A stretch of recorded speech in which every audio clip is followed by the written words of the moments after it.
or not. Where's the button? If it isn't, then it's going to be adjusted there. Okay. Thanks, Gil. All right. So, all of those verses had something to do with comfort. And, yeah, is it better? Okay. And I can't think of a book better suited for comfort in the Bible other than the book of Psalms. In 2003, I was in Teen Challenge in Minneapolis, and we had a pastoral counselor named Pastor Doug Hasner.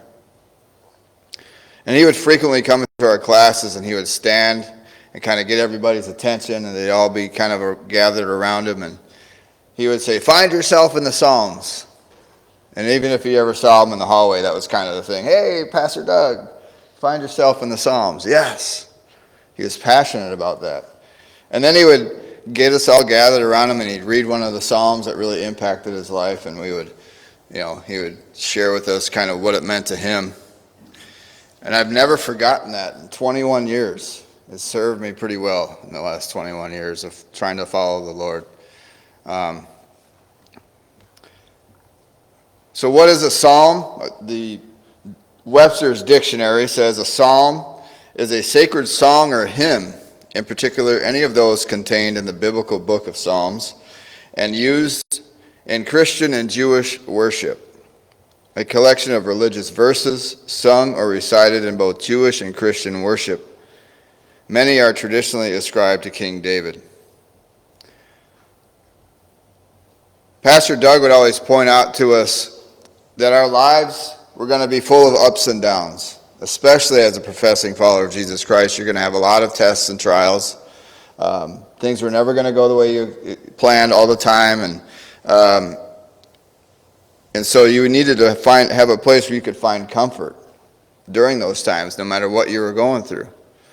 And his belief and his mind is that the book of Psalms is one of the places that we can go, where we can identify with the author, and find hope and find encouragement and find strength no matter what it is that we're going through. The Psalms were songs that were often played on musical instruments like the harp. Many of them, like you just said, were ascribed to King David. He was a musician. He played the harp. This is not any different than what we might do today. If we find ourselves going through a difficult time in life, just kind of a low part of life, or we're kind of feeling low in our spirit, many times we'll go to the old hymnal, right? We'll listen to an old hymn, something that brings us back, we'll turn on the Christian radio station and just listen to uplifting music, or if it's not even a Christian song, maybe it's a song that meant something to you a long time ago and helped you through a difficult time in your life. It doesn't always have to be a Christian song, right? There are many other songs out there throughout all history that we probably listen to that have deeply impacted us. And if we listen to it, it might bring us back to a place when, of course, everything was better and life was innocent and all that stuff, right? We got to be careful not to go too far down the nostalgia rabbit hole, but it can bring up, it can help, kind of encourage us, or lift our spirits. Athletes even do this right before they go to start to perform, like in a game. You go into a locker room, like a football locker room or a baseball locker room. It's just pumping the music, getting your blood pumping, getting excited, ready to go.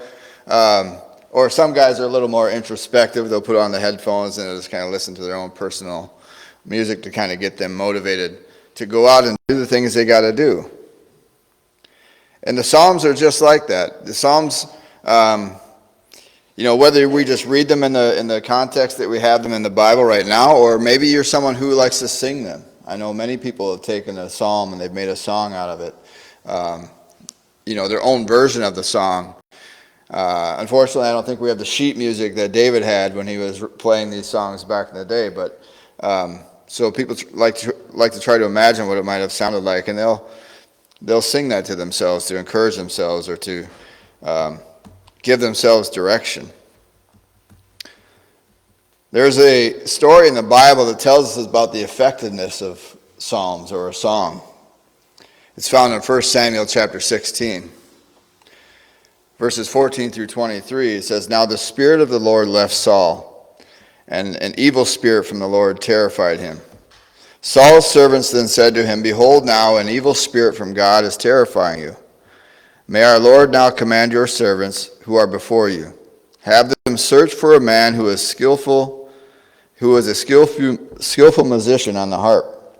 And it shall come about whenever the evil spirit from God is upon you, that he shall play the harp with his hand, and you will become well.' So Saul said to his servants, 'Now select for me a man who can play well, and bring him to me.'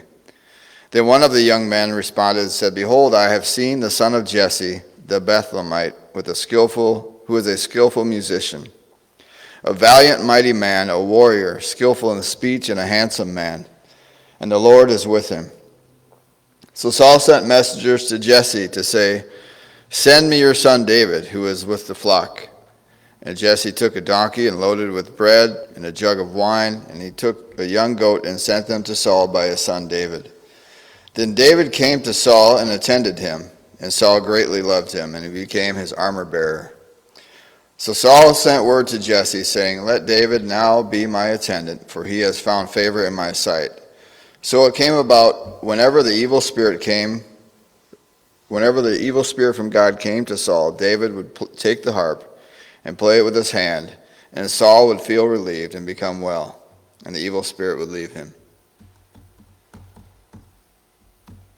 It seems like it's no wonder that David was one of the major authors of the book of Psalms, because he was gifted by God to write these things that would bring calm to the spirit of someone who is going through a dark time. It's Saul having the spirit leave him and being affected by an evil spirit. Whenever David would play and sing, that spirit would leave him, and Saul would be in his right mind and would be able to function again. And I'm sure that we can all relate to this story in some way or another. Not that we all have had the Spirit of God leave us and have been oppressed by an evil spirit. Maybe you have. But we can most likely relate to it being in a depressed spirit, or being in a low time in our life, a dark place in our life. And the Word of God is sharp, living and active, sharper than a two-edged sword, dividing to the division of soul and spirit, even to the division of bone and marrow, and is a discerner of the thoughts of man. Right? And so the Word of God is able to go down into the deepest parts of who we are and to help bring us out of that pit of despair. Or maybe it's not being in a pit of despair. Maybe it's just we just need courage to step out in faith to do something. We're not in this period in a depressed state, but we know that we need to do something, but we just don't have the courage to do it. And that the Word of God can give us the courage to do that. It will help us take the next step of faith, to trust God, to believe God.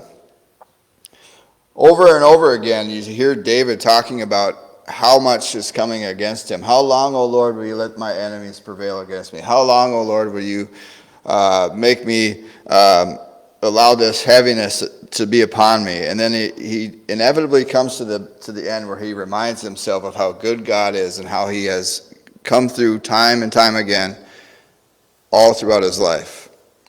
And I'm sure many of us are like that. We can be like, "Oh man, nothing seems to be going right. Everything I put my hand to falls apart. It's just like I feel I'm misunderstood by everybody. Nobody seems to know what I'm trying to talk about," or whatever. But I know that in the past, when I've called on God and I've put it all in His hands and I've trusted Him, as Kathy and Margaret have just said earlier in testimony time, He takes care of all that stuff. We don't have to worry about it. And we can remind ourselves that God cares about the things that we deal with. And He has proven over and over again that He will come through. We just have to be patient. We just have to trust. And we don't have to doubt Him. Even when the world around us would be trying to say, like Job's wife, "You still hold on to your integrity? Why don't you curse God and die?" And Job's like, "Should we only receive goodness from the Lord, not adversity also?" God allows adversity in our lives because He's trying to make us more like Jesus. not because he just delights in punishing us and making our lives miserable. So when things start to go the way we would rather not have them go, we have to find ourselves going to the Word of God to find our comfort, going to Him to find comfort, not to everything else that the world has to offer. And the book of Psalms is a great place because it talks about virtually every aspect of our life that we're going to deal with. And over the next few weeks, and I don't know how long this will go, but we're going to start looking into different things, aspects of our lives, issues like faith, issues like fear, anxiety, depression, hope, hopelessness, confession, repentance, all these things that the book of Psalms addresses and where we can go if we are dealing with something like that. It's good to have a toolbox or like a weapon cache, I guess is another way of saying it, that you can quickly go to when you're feeling despair or you're needing an encouragement to go and fight and stand and be courageous, right? It's good to have those things kind of ready to just kind of whip out, and just have it ready to go. Like the Bible describes the Word of God as a sword. A sword is something a warrior or a soldier carried with them all the time. They didn't be like, wait a second, I gotta go get my weapon before I can fight this battle. They had it with them, right? You two guys in the military, you probably wouldn't, if you're in the battlefield, you wouldn't be caught dead without your gun, right? Or your rifle or whatever it was they gave you. You have to have it with you ready to go. And so I want to look at some of the more pressing issues that we deal with in our daily life, and where can we find hope and where can we find encouragement and strength in the book of Psalms. And as Pastor Doug used to say, find yourself in the Psalms. It's like I said, over 21 years, it's the thing I go to all the time. It's like, man, I'm just not feeling it right now, or I just need direction. What do I do when I did the wrong thing? Go to Psalm 51, right? Psalm 51 is David's confession and repentance over his sin with Bathsheba, right? And he says, do not take your Holy Spirit away from me, Lord, right? Cast me not away from your presence, O Lord, right? Recreate in me a new heart. I don't know how many times I've prayed that thing over the years. And then when you're done praying that, I believe you're heard by the Lord when you pray His word back to Him, that He hears you. And so over the next several weeks, and again, I don't know how long we'll go. There's a lot to talk about. We'll go and we'll explore the book of Psalms and find ourselves in the Psalms and find a way, if different areas of our life that we can find what we need in God's Word. But before I end today, I wanted to share with you the psalm that's meant a lot to me over the years. It's helped me through a lot of different difficult times. In fact, it's the one that I believe, other than Matthew 11:28, this psalm is the one that really kind of helped change the trajectory of my life. Psalm 34. I will bless the Lord at all times. His praise shall continually be in my mouth. My soul shall make its boast in the Lord. The humble shall hear of it and be glad. O magnify the Lord with me, and let us exalt His name together. I sought the Lord, and He heard me and delivered me from all my fears. They looked to Him and were radiant, and their faces were not ashamed. This poor man cried out, and the Lord heard him and saved him out of all his troubles. The angel of the Lord encamps around all those who fear Him and delivers them. O taste and see that the Lord is good. Blessed is the man who trusts in Him. O fear the Lord, you His saints. There is no want to those who fear Him. The young lions lack and suffer hunger, but those who seek the Lord shall not lack any good thing. Come, you children, and listen to me. I will teach you the fear of the Lord. Who is the man who desires life and loves many days that he may see good? Keep your tongue from evil and your lips from speaking deceit. Depart from evil and do good. Seek peace and pursue it. The eyes of the Lord are on the righteous, and His ears are open to their cry. The face of the Lord is against those who do evil, to cut off the remembrance of them from the earth. The righteous cry out, and the Lord hears and delivers them out of all their troubles. The Lord is near to those who have a broken heart and save such as have a contrite spirit. Many are the afflictions of the righteous, but the Lord delivers him out of them all. He guards all his bones, not one of them is broken. Evil shall slay the wicked, and those who hate the righteous shall be condemned. The Lord redeems the soul of his servants, and none of those who trust in him shall be condemned. That has always reminded me of the faithfulness of God. Just put your trust in him. Don't worry. God is always for you. Humble yourself before him. Keep yourself from the evil things of the world, and God will be with you.